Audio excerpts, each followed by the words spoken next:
backs, like freshmen in military academy, and they gazed around the unlovely precincts of the OJ with an anthropologist's guarded delight.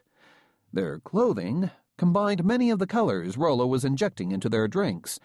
One of them, Dortmunder saw, had a cell phone camera and was sending pictures of the OJ to the folks back home. Well, being a free person and not on parole was all well and good, but there was no point in overdoing it. Hunching a shoulder against the spy cam, Dortmunder said, "What do you say, Rollo?" "With you in a minute," Rollo said. Inside each glass now, it looked as though an elf had blown up. But Rollo was not done. To cap it all, he dropped a shiny red spheroid on top of each. Could those be related to cherries somehow? Surely that was all even these glasses could stand, but no. Turning to a little used drawer under the back bar, Rollo came up with 5 oriental pastel parasols and plopped one onto each drink, as though some poor shipwrecked son of a bitch were marooned on each of them. And now they actually were done. Since apparently total concentration was not necessary while loading glasses onto a tray, not even glasses like these, while Rollo did that operation, he said, "You already got the beer and salt back there." "Good." Tray full, Rollo reached under the bar and came up with a bottle of sluggish brown liquid behind a label reading, "Amsterdam Liquor Store Bourbon, our own brand." Placing this bottle on the bar before Dortmunder, he said, "The other bourbon and ice, he coming?" "Yeah." "I'll get you 2 glasses," Rollo said, and while he did, Dortmunder told him, "Also the rye and water, the one that tinkles his ice cubes all the time." "Haven't seen him for a while." Rollo knew everybody not by their name, but by their drink, which struck him as the professional way to go about things. "He's the one called this meeting," Dortmunder said. "Let's hope it's good news." "I'll drink to that," Rollo said, though he didn't. Instead, he carried the tray of weirdness toward the 5 tourist ladies, who filmed his approach.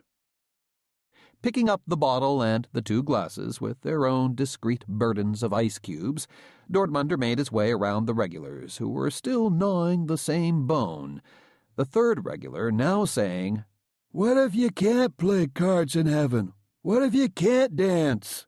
"Big deal," the 2nd regular said. "I can't dance on earth."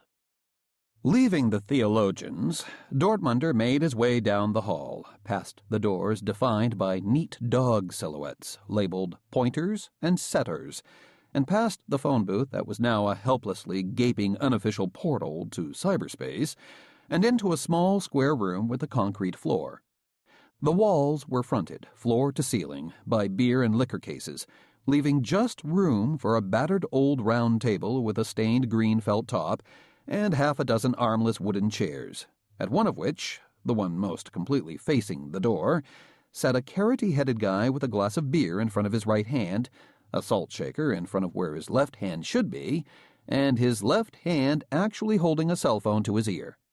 "Yeah, here's John now," he said into it. "I'll tell him." "Hello, Stan," Dortmunder said, and sat to his left so he, too, could have an unobstructed view of the door. Hanging up and secreting his cell on his person, Stan said, "I think the Williamsburg is going to be all right." "That's good," Dortmunder said.